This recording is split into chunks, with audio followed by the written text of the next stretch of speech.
vamos a dar continuidad a un tema que estamos impartiendo con el único fin, oiga bien, de ayudar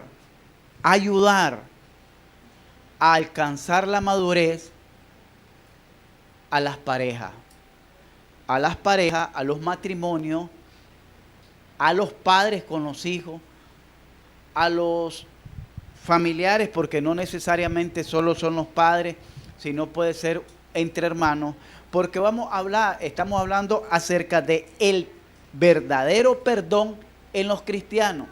La mayoría de los conflictos en la familia se dan porque no ha habido un verdadero perdón a la luz de la Escritura.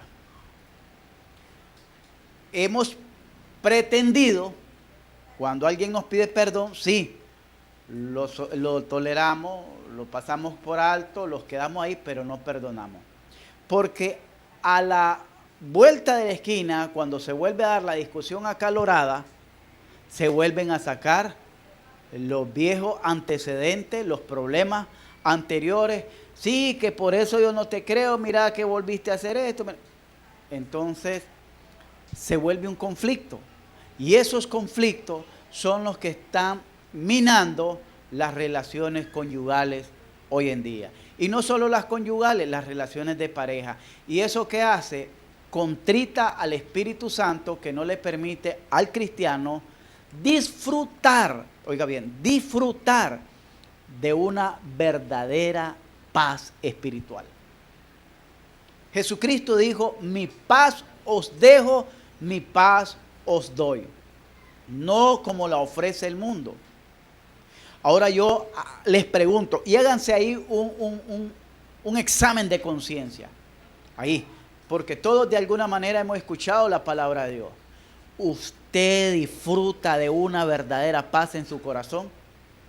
A ciencia cierta, dígale. Sí, yo vivo con una paz, que vivo con la sonrisa del guasón de oreja a oreja todo el tiempo, aunque no es necesario. Pero realmente disfruta de una paz, o hay algo que le perturba, que le incomoda, que le molesta, que hasta a veces le roba el sueño, despierta pensando en ello, se acuesta pensando en ello, y está comiendo y está pensando en ello, porque todavía no tiene una verdadera paz. Y mire que puede pasar calmadita todo el día, o calmadito, pero tantito sucedió algo, ¡pum!, explotamos como si fuéramos un detonante de gasolina. Como dicen, él fue el fósforo y él la gasolina. ¡Pum!, explotó. ¿Por qué? Porque hay cosas que hemos acumulado que no nos permiten disfrutar la paz. Y como cristianos, y no solamente como cristianos, como seres humanos, personas adultas, podemos alcanzar esa paz. Podemos alcanzar esa paz. Estuvimos hablando de esta hermosa carta, pero antes de hablar de la carta, los voy a invitar a abrir el Evangelio de Mateo para tener ese texto. Ya el hermano leyó bastante, hemos leído la vez anterior y ahora esta vez nuevamente la carta a Filemón. Pase por ahí, debe haber una silla, y si no hay silla, nosotros se la inventamos. Así dicen unos, si no existe, nosotros lo inventamos.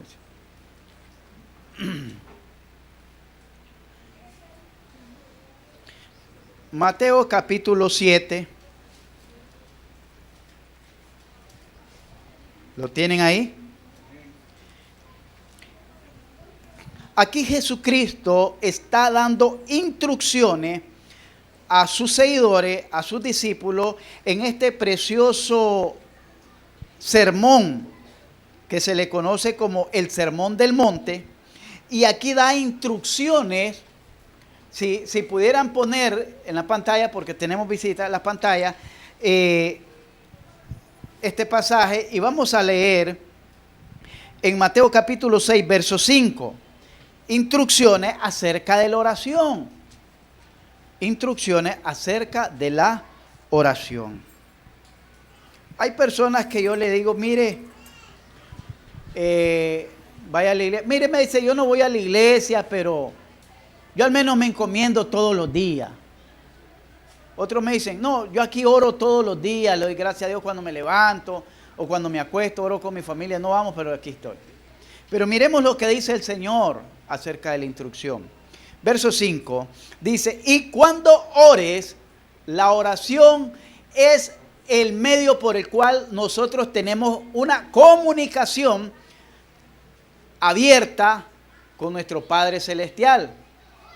Y cuando ores, dice, no seas como los hipócritas, porque ellos aman el orar en pie en las sinagogas y en las esquinas de las calles para ser visto de los hombres.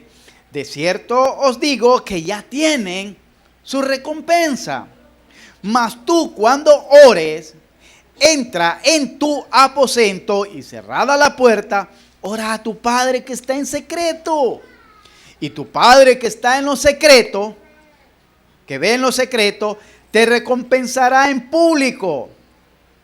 Y orando no uses vanas repeticiones como los gentiles, como los paganos, que piensan que por su palabrería serán oídos.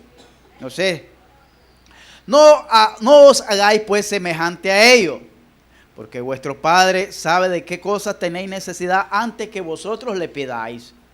Vosotros pues oraréis así: Padre nuestro que estáis en los cielos, santificado sea tu nombre. Venga tu reino, hágase tu voluntad como en el cielo, así también en la tierra. El pan nuestro de cada día, dánoslo hoy. Y perdona nuestras deudas como también nosotros perdonamos a nuestros deudores. Y no nos metas en tentación, mas líbranos del mal, porque tuyo es el reino y el poder y la gloria por los siglos de los siglos. Amén. Porque si perdonáis, oiga bien, ahí está la condicional. Porque en la oración dice, perdona nuestras deudas, así como también nosotros perdonamos, ¿a quién? A nuestros deudores. Y cuando hablamos de deuda, no es gente que nos debe dinero. Estamos hablando de gente que quizás nos ha ocasionado un agravio, una ofensa, nos ha lastimado, nos ha herido, pero tenemos que perdonarlo. Porque le estamos diciendo a Dios, perdóname. Entonces dice la condicional de la oración. Más dice, porque si perdonáis a los hombres sus ofensas, os perdonará también a vosotros vuestro Padre Celestial. Mas si no perdonáis a los hombres sus ofensas, ¿qué dice? Tampoco vuestro Padre os perdonará vuestras ofensas. Amén. Vamos a orar. Incline su rostro. Y ahí donde está, pídale a Dios que le dé paz en esta hora, en su corazón, para que con esa paz usted pueda abrir su corazón y recibir la sabiduría de la palabra de Dios. Que Dios le muestre en su corazón si hay algo en que usted ha fallado, si hay algo en que usted se ha estancado, si hay algo en que usted necesita mejorar, necesita cambiar, necesita apartar de su vida que le está afectando, que le está haciendo un tropiezo, un obstáculo. Si hay algo en su vida, en su corazón, en sus pensamientos, en sus sentimientos, que le está robando la paz de Dios y el gozo de su palabra, que a través de la exposición de esta palabra, Dios le pueda dar la luz, la sabiduría y el entendimiento, y usted pueda experimentar esa paz de Dios que sobrepasa todo entendimiento. Gracias, Padre mío. Gracias, Dios. Llénanos de tu gracia, de tu favor y de tu poder. A ti y solamente a ti te doy la gloria, la honra por los siglos de los siglos. Amén. Entonces, decíamos decíamos que tenemos ese problema. Y estábamos estudiando la carta a Filemón de parte del apóstol Pablo. ¿Quién era Filemón? Pablo, ya sabemos que es el apóstol. Estaba preso Pablo en el primer encarcelamiento en Roma, y en ese encarcelamiento conoce a un esclavo prófugo que aparentemente se robó algo de valor de la casa de su amo. Ese esclavo se llamaba Onésimo y él andaba prófugo, pero parece que lo agarraron y lo echaron preso, y Pablo lo conoce en la cárcel de Roma, ahí en la celda. Y ahí en la cárcel, Pablo le predica el evangelio de Jesucristo y le da la liberación que Onésimo necesitaba experimentar. Él siguió siendo esclavo, él siguió siendo un convicto tras las rejas, pero su alma y su espíritu ya eran libres de toda carga de opresión, de toda tristeza, de todo dolor, de todo sufrimiento. Ahí en la cárcel, ahí Pablo, por eso dice que fue engendrado en sus prisiones, porque ahí lo conoce Pablo, ahí le predica, ahí se convierte, y ahí se convierte en un colaborador de Pablo. Y mire qué tremendo que Onésimo, un esclavo prófugo, de acuerdo a los escritos posteriores a la iglesia en el primer siglo, un obispo de la iglesia de Éfeso, de Antioquía, en una de sus cartas, este obispo dice que Onésimo llegó a ser ministro del Señor. Ministro del Señor. Este obispo se llamaba Ignacio, del primer siglo. Y dice que Onésimo llegó a ser un ministro del Evangelio. ¿Qué quiere decir esto?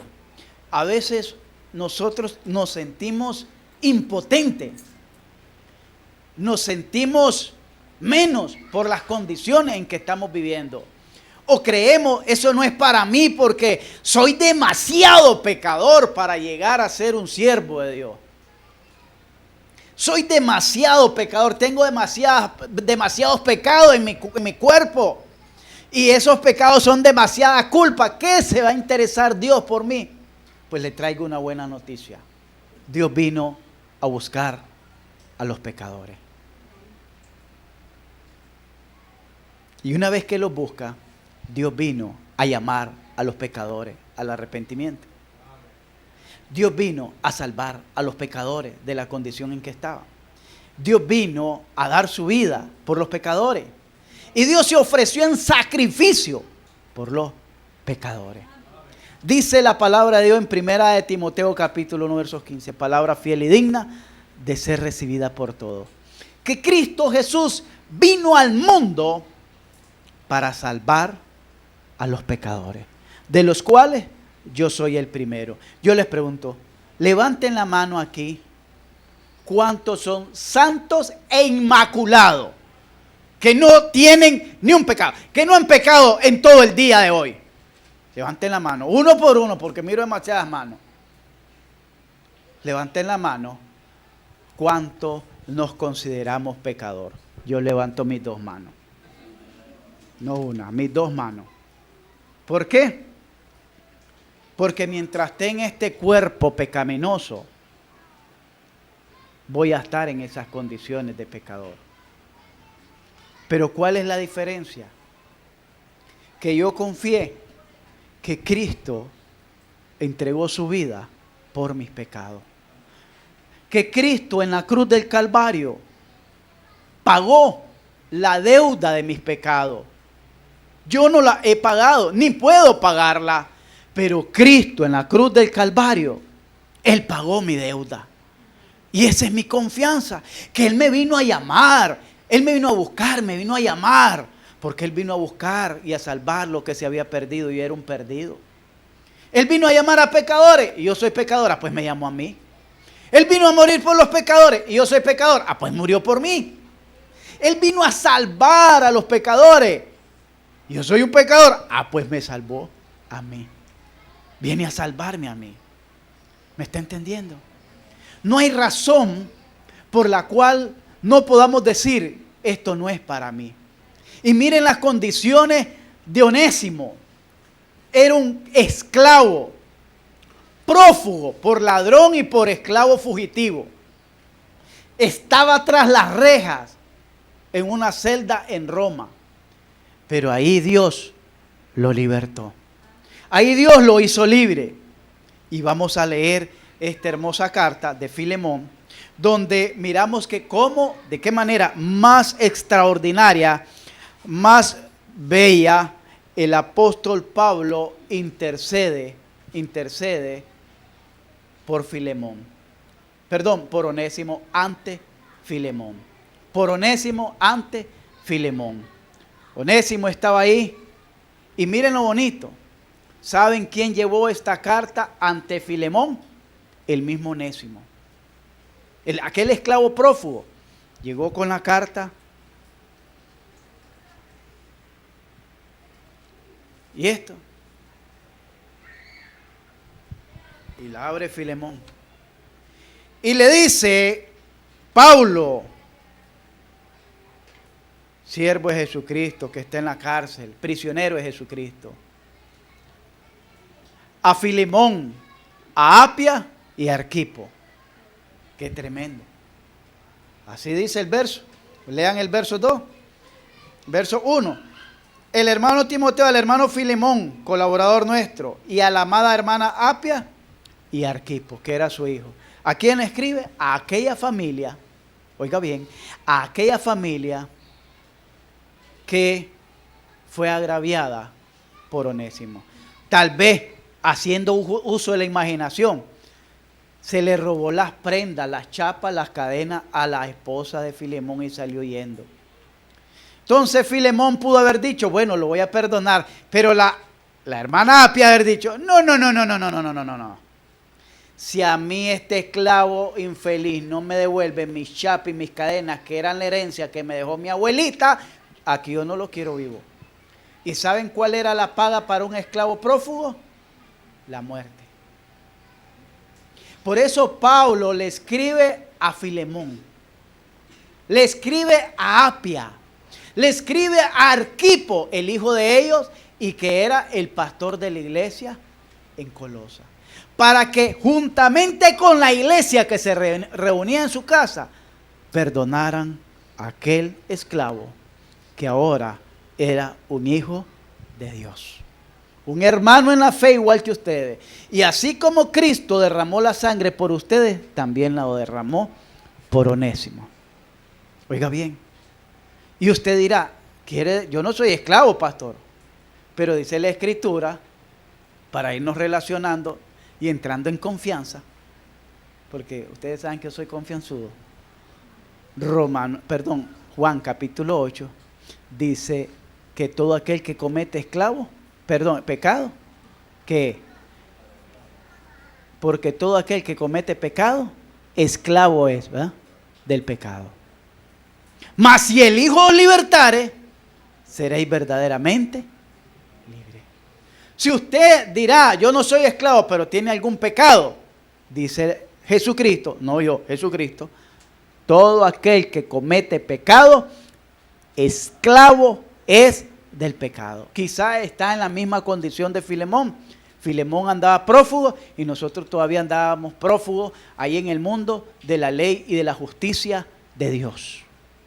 Pero así como Dios liberó a Filemón y lo hizo un instrumento de su palabra, así Dios puede hacernos a nosotros libre del pecado, libre del poder del pecado, libre de la paga del pecado, que es la condenación eterna, libre de la potestad de las tinieblas, libre de ese castigo eterno. Y Cristo lo libera, porque si el Hijo os libertare, no va a ser medio libre, que va a estar 2, 3 meses en la iglesia y 1 año en el mundo. Por eso mucha gente dice, pastor, es que yo no quiero compromiso porque me da miedo volver al pecado. Y yo los entiendo. Yo viví en ese miedo. Pero ¿sabes qué? Eso es falta de fe. Porque si Él te libera, va a ser verdaderamente libre. ¿De qué va a depender eso? De que tú también verdaderamente te arrepientas. Si te arrepientes de corazón vas a recibir el perdón. Y al recibir de corazón el perdón, recibes de corazón la liberación. Pero cuando lo hacemos así, jugandito, disimulado por compromiso, eso no funciona. Tiene que ser de corazón. Onésimo se arrepintió de corazón y fue libre, aún estando en unas condiciones difíciles y adversas para él. Pero miramos cómo el apóstol Pablo intercede por él. Estuvimos hablando varios aspectos acerca de este estudio, de la introducción, pero quiero avanzar, ¿verdad?, donde llegamos, porque en las características de un verdadero perdón, solo miramos dos. Dijimos que para tener un verdadero perdón necesitamos tener una conciencia redimida por Jesucristo. Oiga bien, para que yo pueda perdonar, yo necesito tener una conciencia libre. Porque si mi conciencia no está libre, yo no puedo perdonar. Podré tolerar, podré ceder, pero no estoy perdonando. Porque perdonar es olvidar. Y la mayoría no estamos dispuestos a olvidar. Decimos, te perdono, pero no te olvido. Entonces, para poder experimentar el verdadero perdón, necesitamos tener una conciencia limpia, una conciencia redimida. ¿Qué es una conciencia limpia? Una conciencia redimida, una conciencia que no tenga cargas. Y ahí vamos a ver más adelante por qué. Que no esté cargada, porque cuando nos cargamos, cuando nos sentimos, es que me falló, es que yo le era fiel, es que me mintió, ¿y de qué te sirve estarte lamentando? Ya pasó.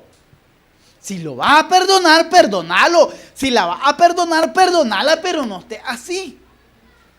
Porque te estás cargando emocionalmente. Tu herida era una heridita.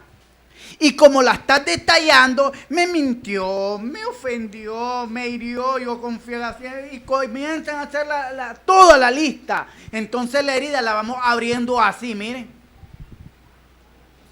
Con los sentimientos. Pastor, ¿quiere decir que somos de acero? No estoy diciendo eso. Estoy diciendo que si queremos practicar un verdadero perdón, no podemos estar sacando esas cosas. Necesitamos tener una conciencia limpia para poder decir, te perdono. Oiga bien, en esta clase del perdón tienen que haber dos factores que les voy a dejar antes en claro, antes que se me olviden. Uno es que el que cometió el agravio, ¿verdad?, se va a arrepentir. Tiene que experimentar un verdadero arrepentimiento. Pero van a ver al final ustedes quién es el más beneficiado cuando damos un perdón, cuando perdonamos de corazón. Van a ver al final quién es el más beneficiado cuando perdonamos de corazón. Uno. Dos, cuando alguien perdona de corazón, oiga bien, no está obligado a mantener aquel mismo vínculo con la persona. ¿De qué le estoy diciendo? Usted perdona porque usted se libera de paz, no guarda rencor, no guarda amargura, no guarda envidia, celo, etcétera, etcétera. No, usted perdona de corazón, pero si usted dice, mire, ya no podemos seguir en esta relación, sea una relación de amistad, sea una relación social, sea una relación laboral o una relación conyugal, ya no podemos porque la verdad, yo lo perdono, no siento ofensa, no quiero ofenderlo, lo miro como mi hermano, como mi amigo y todo. Pero creo que nos tenemos que dar un tiempo, porque una cosa es el perdón y otra es la confianza. Hay que separar esas cosas. Entonces tenemos que entender eso. Pero lo más importante de esto es que entendamos qué es el verdadero perdón. Y dice que una de las características es tener una conciencia limpia, porque con una conciencia limpia usted tiene una mente clara, una mente despejada, una mente limpia para poder tomar decisiones maduras. Todos somos adultos. Todos somos adultos. Y como adultos podemos tomar decisiones maduras y concretas. Cuando hablamos de decisiones maduras, no son decisiones vengativas. Porque cuando hay agravios, siempre está la venganza. Sí, te voy a perdonar, pero ahora vas a hacer la cucaracha de aquí, vas a hacer el lampazo de aquí, vas a hacer la alfombra de aquí, donde me voy a limpiar los pies y te voy a amargar la vida para que sepas lo que tenías y que lo perdiste ahora. No se trata de eso, hermano. Eso no es perdonar. Por eso los cristianos tenemos que tener una actitud diferente como hijos de Dios. Porque leímos, si no perdonáis, tampoco vuestro Padre nos puede perdonar. No es cuestión mía. Bueno, cuando allá se presente donde Dios, allá le reclama a él porque él fue el que inspiró a estos hombres a escribir esto. Ni a Pedro, ni a Pablo, ni a Mateo le reclamen. Dice que toda la escritura es inspirada por Dios. La segunda característica que miramos, ¿verdad?, es que necesitamos tener una conciencia nacida de nuevo. Solamente en un corazón nacido de nuevo puede amar a Jesucristo y a la familia de la fe. Estuvimos leyendo varios versículos y dice ahí donde estamos, en el verso, en Filemón, verso 5, dice: porque oigo del amor y de la fe que tiene hacia el Señor Jesús y para con todos los santos. Miren, ¿por qué hablamos de una persona que ha nacido de nuevo? Porque esto que les estoy enseñando, para alguien que todavía no ha abierto su corazón a Jesucristo, que no ha entregado su vida a Jesucristo, esto que les estoy diciendo es locura. ¿Por qué? Ve qué lindo, lo voy a perdonar después todo lo que me dijo. Es locura. Pero la Biblia, a los que hemos nacido de nuevo, cuando dice nacido de nuevo es porque tenemos un nuevo corazón, una nueva forma de pensar, como dice el capítulo 12 de Romanos, el verso 2, hemos renovado nuestra forma de pensar. Ya no miramos con aquella maldad, con aquella malicia, sino que dice: de la manera que Cristo nos perdonó, así también vosotros perdonáis. Entonces, esto es para personas cristianas que han nacido de nuevo, o aquellos que quieren experimentar esa paz y dice: bueno, me interesa, quiero, porque dice la palabra de Dios en Romanos 5:1, justificado pues por la fe, tenemos paz para con Dios. Es la fe en Jesucristo lo que me permite experimentar esa paz. Y esa paz me conduce a que el amor de Dios sea derramado en mi corazón.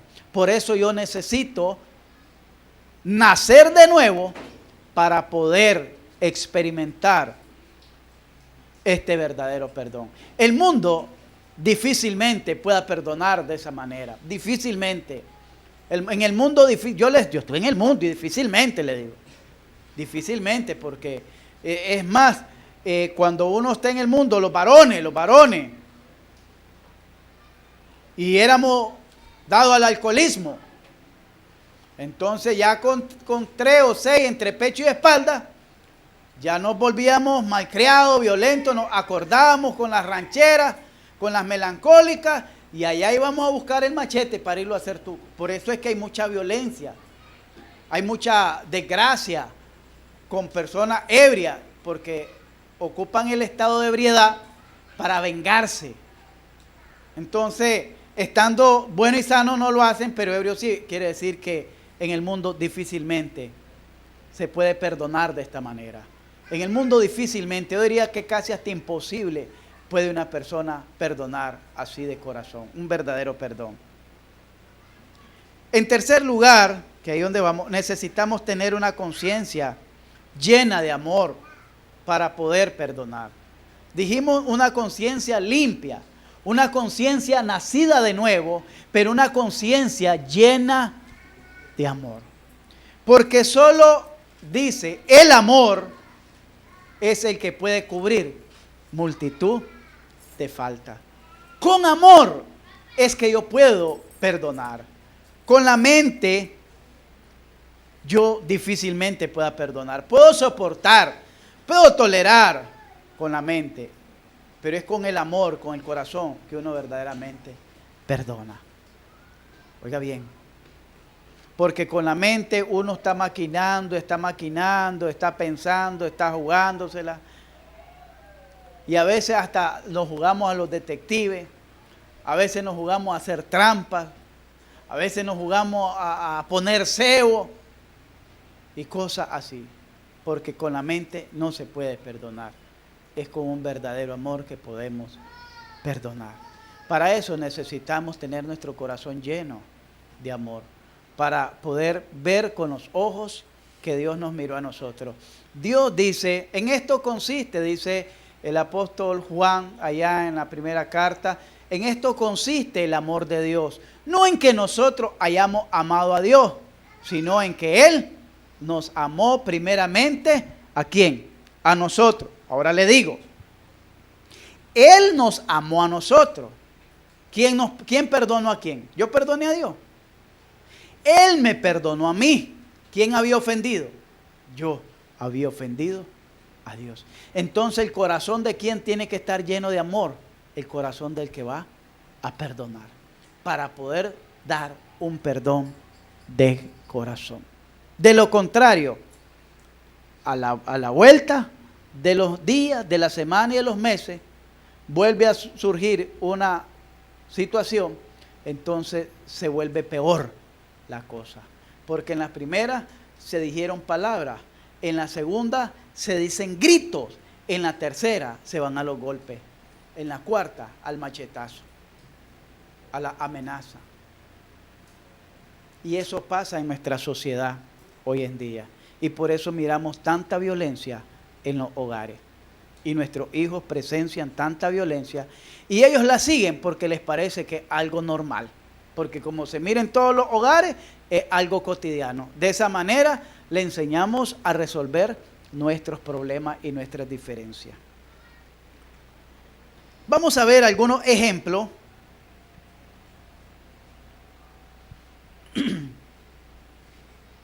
Habíamos dicho que la base de la relación cristiana, oiga bien, la base de la relación cristiana es Dios, porque Dios es amor.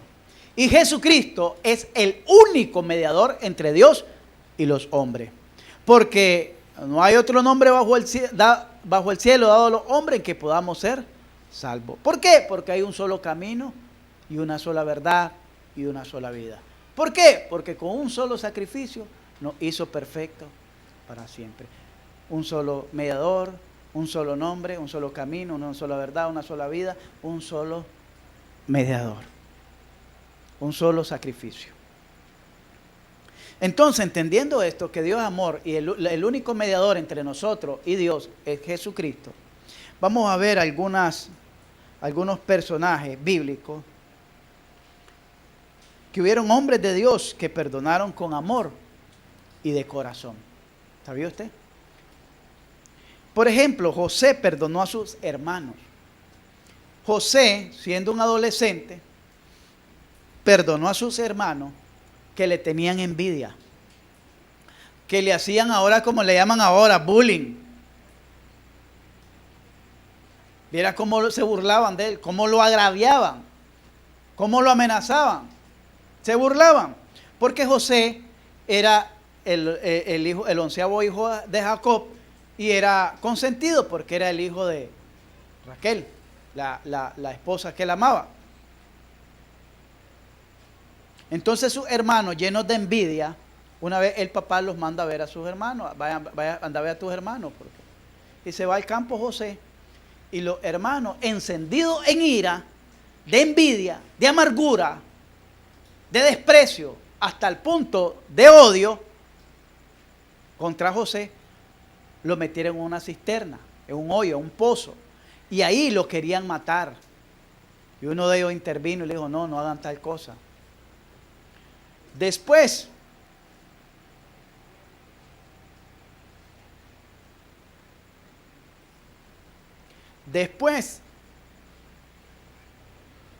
pasó una caravana de mercaderes, dice, ismaelita, y se lo vendieron a ellos y lo fueron a esclavizar a Egipto.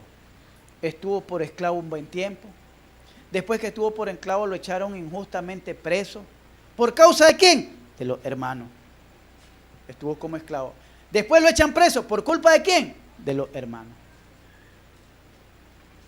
Pero después miramos que hubo una hambruna en toda la tierra y los hermanos van a buscar comida a Egipto, enviados por el papá, 1, 2, 3 veces. Al punto que, para no hacerles largo el cuento, o la historia, el relato, José se da a conocer a sus hermanos y manda a traer a su papá y quedan viviendo en Egipto. Pero a la muerte del papá, Jacob, en el capítulo 50, dicen los hermanos, no José, ahora que no está el viejo, él va a querer vengarse de nosotros. ¿Y qué es? Digámosle, vamos y le decimos, mira, mi papá dijo esto, esto y esto, que nos perdonara. Vamos a ir ahí para que miremos las palabras de José. Génesis capítulo 50, el primer libro de la Biblia. Yo creo que ahí no se pierde ninguno porque es el primero, ¿verdad? Cuidado, van a salir con el índice. Lo está buscando, no está Génesis. Ahí en 50, el versos 21 dice: ahora pues,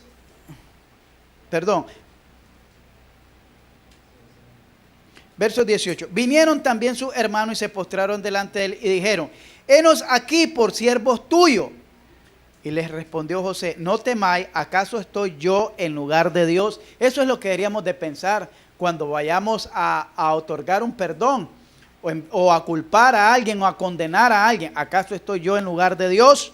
Y dice: vosotros pensasteis mal contra mí, mas Dios lo encaminó a bien para hacer lo que vemos hoy, para mantener en vida a mucho pueblo. Ahora pues no tengáis miedo, yo os sustentaré a vosotros y a vuestros hijos. Así los consoló y les habló. ¿A dónde? ¿Sabe lo que hubieran hecho mucho? Le hubieran sacado los pañales al sol, como dice. Ya no se acuerdan que por ustedes esto, por ustedes aquello, yo sufrí. Marcaron mi vida. Me humillaron, tuve preso, tuve en la cárcel años por culpa de ustedes. José no actuó así. José no dijo: no, todo eso que yo viví, todo ese sufrimiento que yo viví, toda esa amargura que yo viví, toda esa soledad que yo viví en la cárcel, toda esa humillación que yo viví, Dios le encaminó para bien. Es decir, yo los perdono, no los culpo, porque no era por ustedes, era un propósito de Dios. No los culpó, no los señaló, no los juzgó, ni les cobró nada. Al contrario, los consoló. Yo les aseguro que muy pocos de nosotros hiciéramos eso con la familia. Pero ahí está el perdón, cuando en nuestro corazón hay amor y está Dios presente. Saúl a Jacob, en el capítulo 3 del verso 1 al 4, dice que salió al encuentro. Saúl, ¿saben lo que había dicho?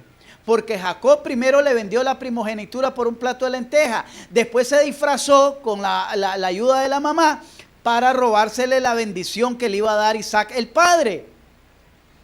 Y cuando se da cuenta Esaú, su hermano, ¿sabe lo que dijo? De que te mato, te mato.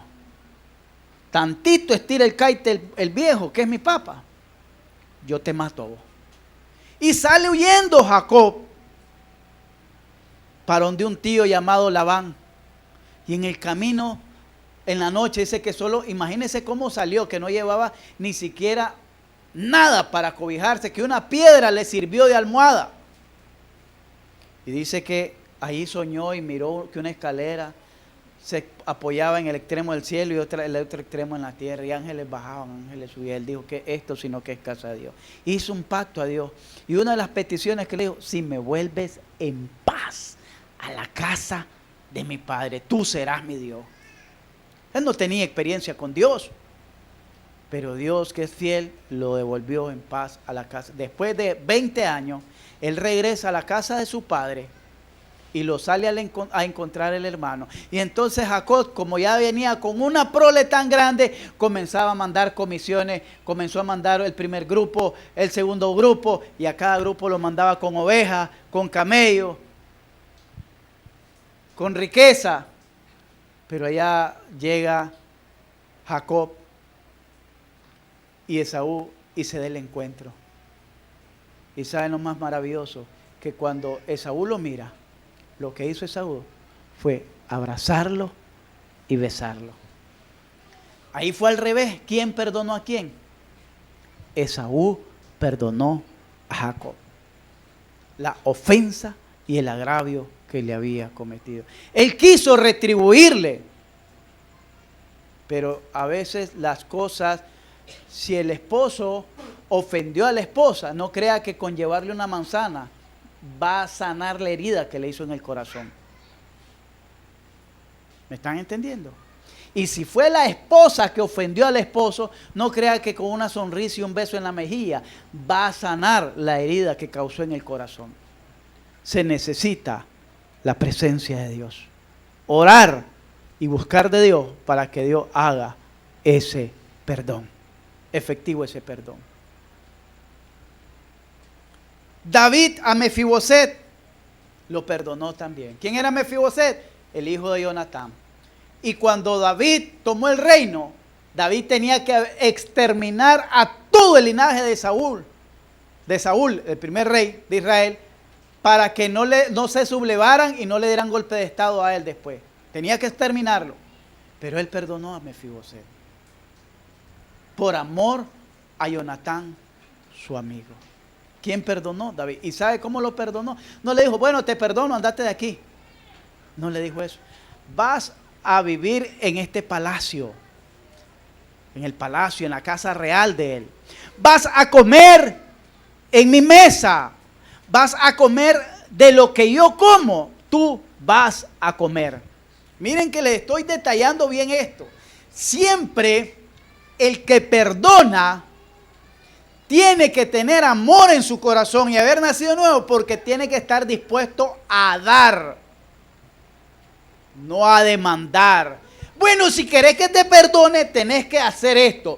Yo te voy a perdonar, Mefiboset, pero me va a ir a lavar el chiquero todos los días. O los hermanos de José, bueno, si ustedes quieren que los perdone, ustedes tienen que cuidar mi ganado. Si querés que te perdone, va a ser bajo estos términos, bajo estas condiciones.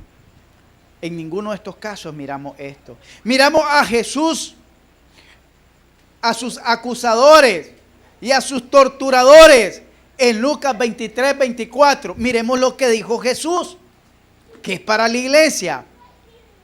¿Qué dijo Jesús allá en Lucas capítulo 23, versos 24?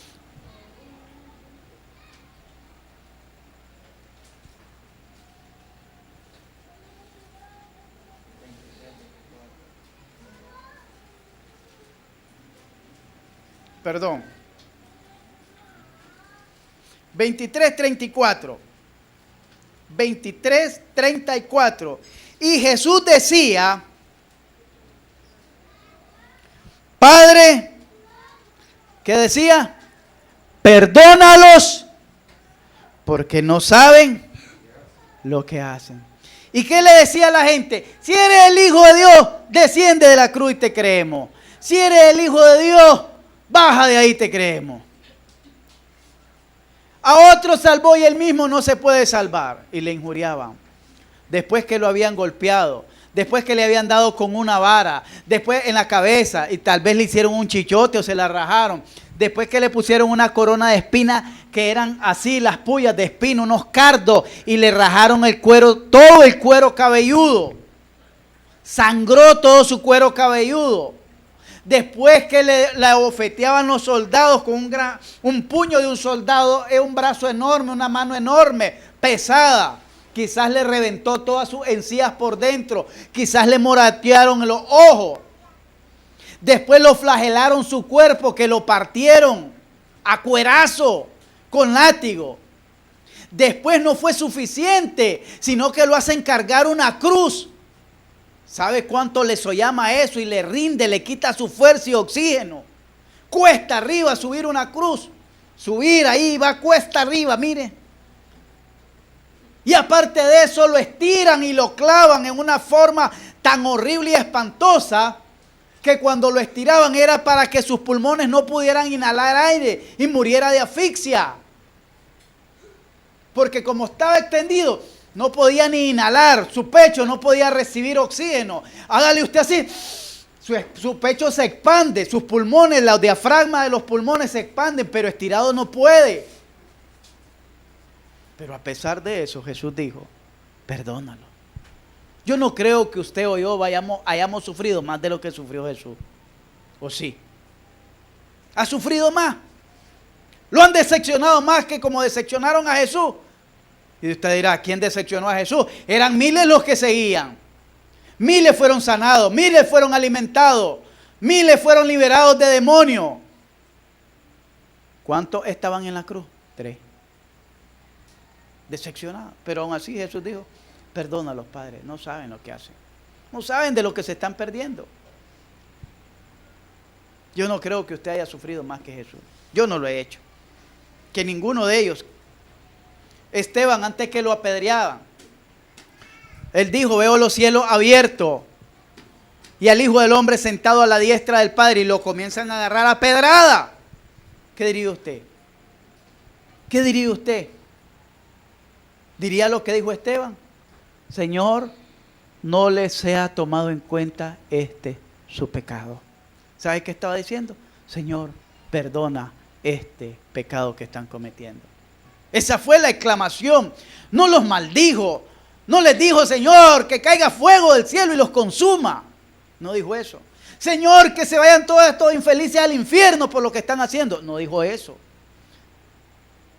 Dijo, Señor, no les tome en cuenta su pecado. Esta falta que están cometiendo conmigo, no importa, déjalo, Señor, pásala por alto. Pobrecito. Perdónalo.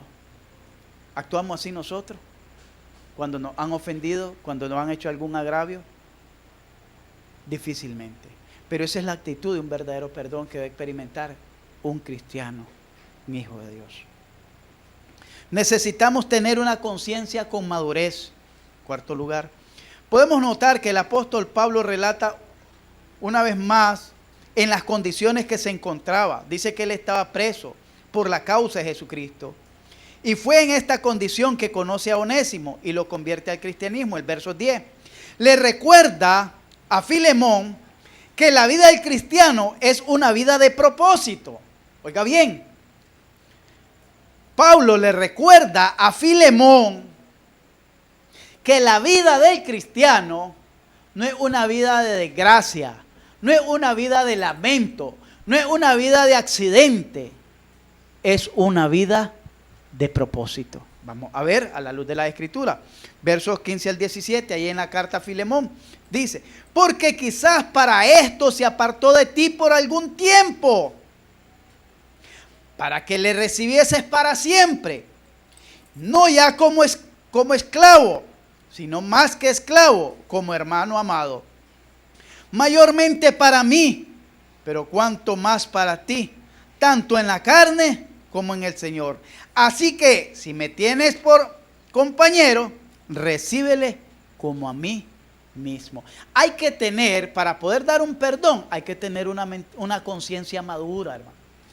De ver las cosas con madurez. Yo les digo, antes yo recuerdo, Iván estaba pequeño, Isaías estaba pequeño, y yo discutía con mi esposa. Y me acuerdo que Iván intercedía y se metía entre nosotros dos y decía, no papá, no peleen, mamá, no peleen, no discutan. Como que le daba nervio a él. Y nos quedábamos ahí porque ya estaba en medio de él. No nos dábamos golpes, pero sí discutíamos como cualquier pareja, pero discutíamos. Al punto que una vez entré en reflexión y en razón y le dije a mi esposa, ¿sabes por qué estamos discutiendo?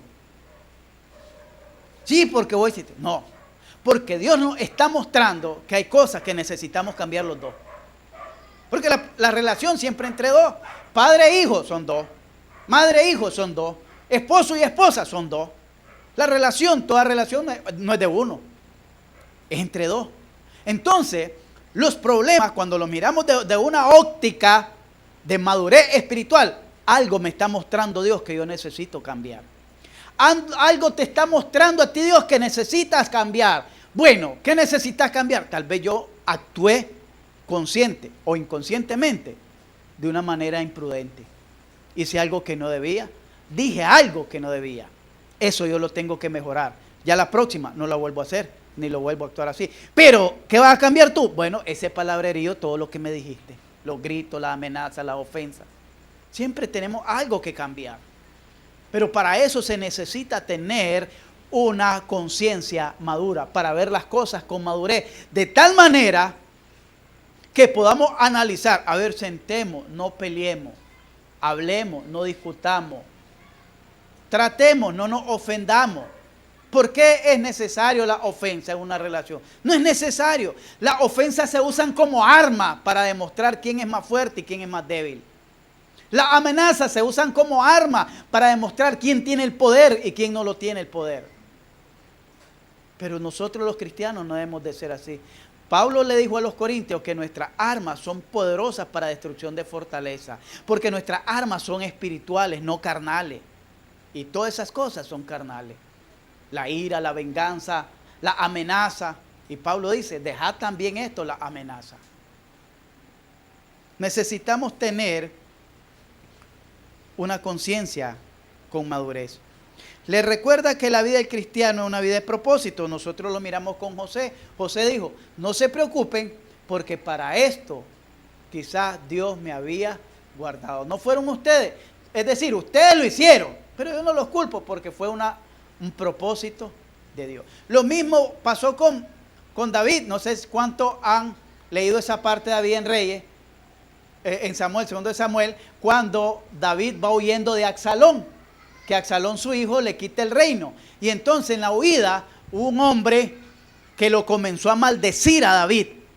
Y entonces el general de David le dice, permite y vaya y le corte la cabeza a ese infeliz. Y le dijo David, no, cálmate. ¿Qué sabes tú si es Dios quien le está permitiendo que me maldiga para que yo entienda? Porque David estaba apenas sufriendo, comenzando a vivir o a cosechar lo que había sembrado años atrás con el pecado que había cometido con Betsabé y que mandó a matar a su general Urías, un capitán Urías del ejército. Él sabía, entonces lo miró con madurez, porque él le hubiera dicho, sí, anda a matar a ese infeliz. Pero él le dijo, no, déjalo, Dios le está permitiendo que me maldiga. Tengo que recibir, tengo que entender. Eso se llama humildad. Cuando hay esas cosas y usted ha cometido un agravio, usted está dispuesto a reconocer, sí, yo fallé. Es que no te estoy dando excusa, fallé. Lo reconozco, fallé. ¿Qué más querés que te diga? Fallé. Bueno, te arrepentí. Esa es otra historia. Sí, me arrepiento. ¿No vas a seguir? No. Al contrario, necesito que me ayude. Porque me descuidé. Me descuidé. Quizás por la lejanía, la distancia, los afanes, la distracción, la bajo nivel de espiritualidad. No estaba orando como antes, no estaba leyendo, y si leía no leía como debería, si oraba no oraba como debía, y se me venían esos pensamientos porque por ahí entra el pecado y no lo frené, no lo reprendí, sino que al contrario me dejé llevar como se lleva una hoja en la corriente del agua, a la deriva. Me dejé llevar, perdona. Pero lo reconozco, perdona. Se necesita tener una mente con madurez para poder perdonar. Esto no es para cualquiera. Es para cristianos que realmente querramos vivir la vida cristiana. Porque aquí precisamente donde se prueba qué tan cristianos somos, qué tanta humildad tenemos, qué tanta fe tenemos, qué tanto amor tenemos. No es ahí sentadito escuchando, es en el momento del conflicto donde se mira verdaderamente el amor, la humildad, la paciencia, la tolerancia. Es ahí donde se mira. Necesitamos tener una conciencia con madurez. haciendo uso del nombre de Onésimo en un juego de palabras, le hace ver que es más provechoso un colaborador del Evangelio que un esclavo en servicio. En el verso 11, Pablo, mire lo que le dice Pablo a Filemón. Eso se llama inteligencia, pero eso tiene que tener madurez. El cual le dice, en otro tiempo te fue inútil.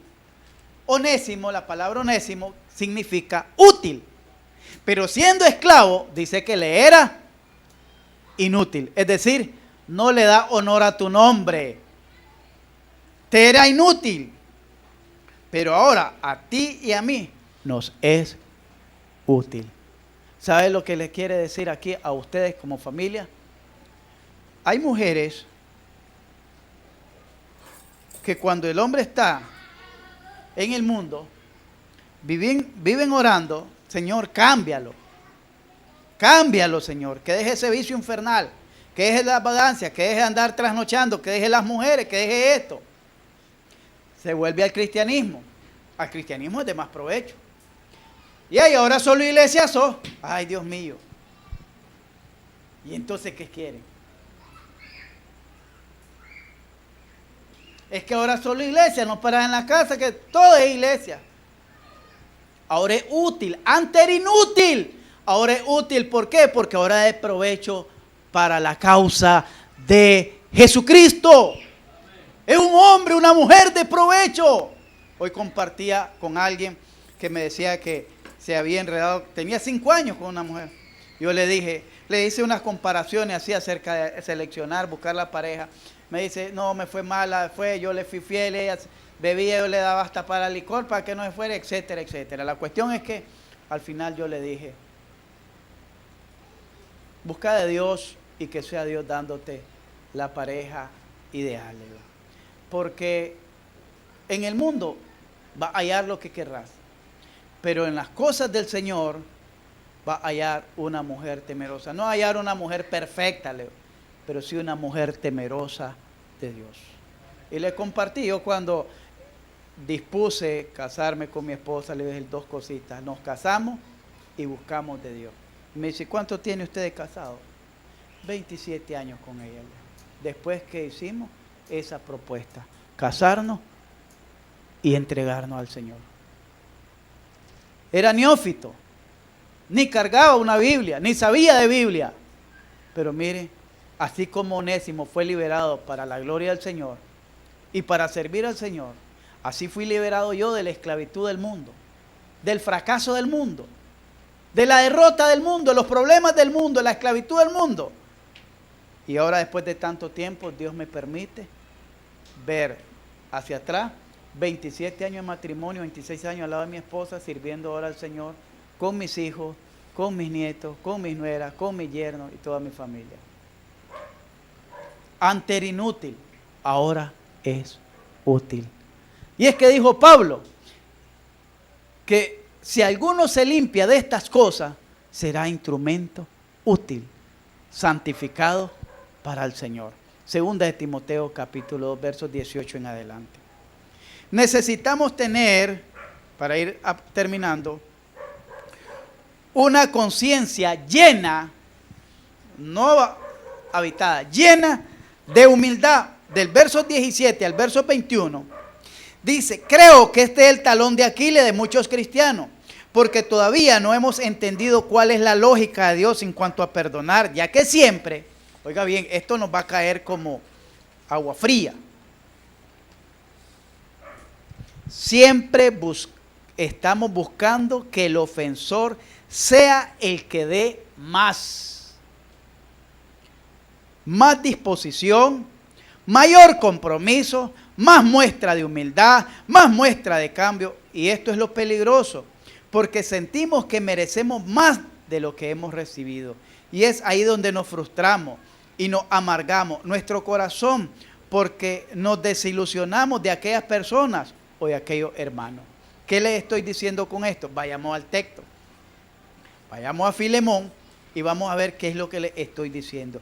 En el versos 18,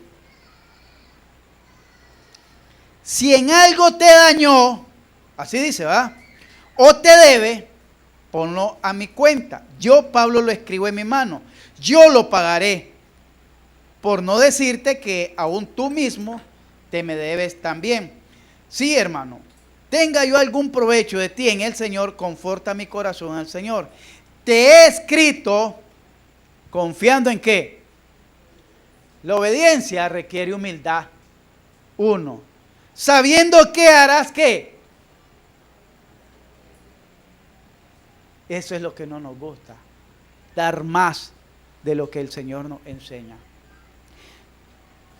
Tú fuiste el que fallaste, yo no te he fallado, yo aquí estuve todo el tiempo esperándote, sirviéndote, ahora sos vos el que fallaste, así que sos vos el que tenés que hacer, vos tenés. No está diciendo ahí. Si en algo te agravió, ¿quién te va a recompensar? Dios, Jesucristo. Pero tú tienes que dar más de lo que te he pedido. Yo le digo, ¿quién es el que da más? Aquí, a la luz de la Escritura. Ya leímos. Por eso les di a leer los primeros. ¿Quién dio más? ¿José o los hermanos? ¿Quién dio más? ¿José o los hermanos? José, ¿verdad? ¿Y quién ofendió? ¿José o los hermanos? Los hermanos. ¿Quién dio más? ¿Esaú o Jacob? ¿Y quién ofendió? ¿Esaú o Jacob? Jacob. ¿Y quién dio más? Esaú. Porque le dijo, yo no necesito nada de eso que me has mandado. Lo abrazó y lo besó. Me gozo con ver a mi hermano que todavía está vivo. Ya lo había olvidado Esaú. Pero ¿quién andaba la deuda, la carga en el corazón? Aquel que había fallado. Su corazón no estaba en paz. Usted quiere disfrutar de una verdadera paz, comience a dar un verdadero perdón. No esperando que aquel que le agravió, aquel que le ofendió, dé más. Usted comience a dar más. ¿Quién dio más? ¿Jesucristo o nosotros? ¿Quién dio más? ¿El Padre o nosotros? De tal manera amó Dios al mundo que ha dado ¿a quién? A su Hijo unigénito. ¿Jesucristo qué dio? Hasta la última gota de su sangre. ¿Quién ofendió? ¿Él o nosotros? ¿Quién recibió más? Nosotros. Él dio más. Así nosotros tenemos que hacer. No pongamos condiciones. ¿Por qué? Porque si yo estoy esperando que Jordan, oiga bien, dé más. Jordan, vos me ofendiste, vos tenés que hacer esto, vos. Entonces, y lo comienzo a señalar, vos tenés que cambiar, vos tenés que comprometerte más. Yo no he fallado. Fuiste vos sos el que tenés que asumir el compromiso. Entonces, Jordan, por no apartarse, por no perder mi amistad, está bien, pastor, yo voy a hacer. Pero allá al pasar de los 15 días, del mes, o de los meses, hasta del año, se le olvidó a Jordan, porque para él borrón y cuenta nueva, y vuelve a cometer el error, o uno similar. ¿Quién va a sufrir más? ¿Él o yo? Yo vengo a sufrir más. ¿Por qué? Porque él dice, me decepcionaste, ya van 2 con esta. Y ahí la primera no la borré entonces. Si se las voy contando es que no la borré, solo la tenía guardada. Ya van 2 con esta. Te diste cuenta, te di oportunidad, te di la primera oportunidad y ahora querés otra. No, ya no tengo más. Cuando el hijo pródigo le falló al Papa, les pregunto, ¿quién perdonó a quién? No fue el Papa. El hijo pródigo andaba con su carga. Y él dijo, iré a la casa de mi padre y le diré, Padre, he pecado contra ti, contra el cielo, no soy digno de ser llamado tu hijo. Así andamos los que a veces andamos cargados, no hayamos cómo decirle, perdóname. No hayamos palabras con que expresar nuestro dolor y arrepentimiento. Porque somos seres humanos que nos equivocamos y no entendemos eso. Todos nos hemos equivocado. Y entonces el hijo pródigo dijo, perdóname. Yo le voy a decir esto y esto para moverlo a misericordia.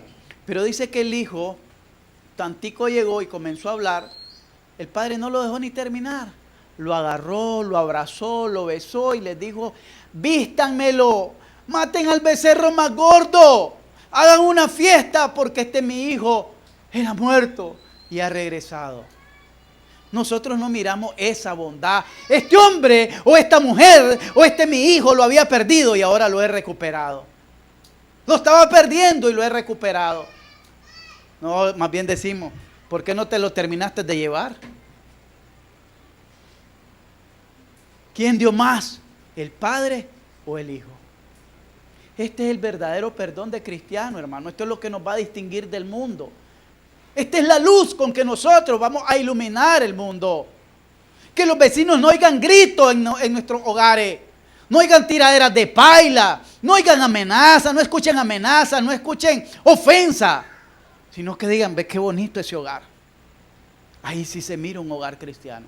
Y no porque aparentemos, sino porque realmente la gracia de Dios ha sido derramada en nuestras vidas. ¿Entendemos eso, hermano? Así es que vamos a ser cristianos. Una Biblia, yo les he dicho y les he enseñado, cualquiera la carga. A la iglesia todo mundo va. Allá decían que hasta los brujos, los satanistas iban. No importa, me tienes sin cuidado. Se trata de que en tu corazón y en tu hogar habite Cristo. Que la presencia de Dios no sea parte de tu corazón. Que la presencia de Dios no sea parte de tu familia, no sea parte de tus hijos, no sea parte de tu hogar. De eso se trata. Y si para eso necesitas sufrir el agravio, dijo Pablo en capítulo 6 de Primera de Corintios, ¿por qué más bien no sufrí el agravio? ¿Por qué más bien no sufrí el ser defraudado? Ah, no, es que eso va contra mi orgullo. ¿Cuál orgullo? ¿De qué te jacta? Si todos somos polvo y al polvo vamos a volver. Todo lo que tenemos en esta vida y lo que somos en esta vida es efímero, pasajero y transitorio. Amigo y hermano, concluyo con esto. Pablo, como un buen amigo de Filemón, le dice: te he escrito confiando en tu obediencia, sabiendo que harás aún más de lo que te digo. De igual manera nosotros, cuando perdonemos, no esperemos más de lo que merecemos, sino al contrario, demos más de lo que realmente podemos hacer. Demos más, no de lo que merecemos, sino de lo que realmente podemos hacer. Es que yo merezco. No merecemos nada en esta vida. ¿Sabe lo que merecemos cada uno de nosotros? ¿Quiere que le diga lo que merezco yo? El infierno. La caldera más grande, si hay caldera, y si hay niveles, pues el nivel más encendido. Porque yo ofendí a Dios. Yo le fallé a Dios. Yo le fui infiel a Dios. Yo pequé contra Dios. Contra el Dios Santo. Y eso es lo que merezco. El resto en esta vida, ¿sabe cómo se llama? Aún estar aquí parado. Ganancia. Ganancia. El Señor Jesús dijo que todas las demás cosas nos iban a venir por añadidura, por ganancia. Pero que yo merezca estar aquí porque es que el hermano él es el pastor. No, ninguno merecemos el reino de los cielos. Todos merecemos por nuestros pecados el castigo eterno. Pero es por la gracia de Dios que soy lo que soy, dijo el apóstol Pablo. Por la gracia de Dios soy lo que soy. Por su misericordia, por su amor y su compasión. Así que cuando usted vaya a experimentar o se encuentre en una situación similar como esta, que tenga que perdonar, no espere que alguien dé más de lo que usted, según usted, se merece. Sea usted, como hijo de Dios, como hija de Dios, los que demos más para demostrar que somos hijos de Dios. Y así demostraremos que somos hijos de Dios. Pongámonos en pie. Vamos a orar.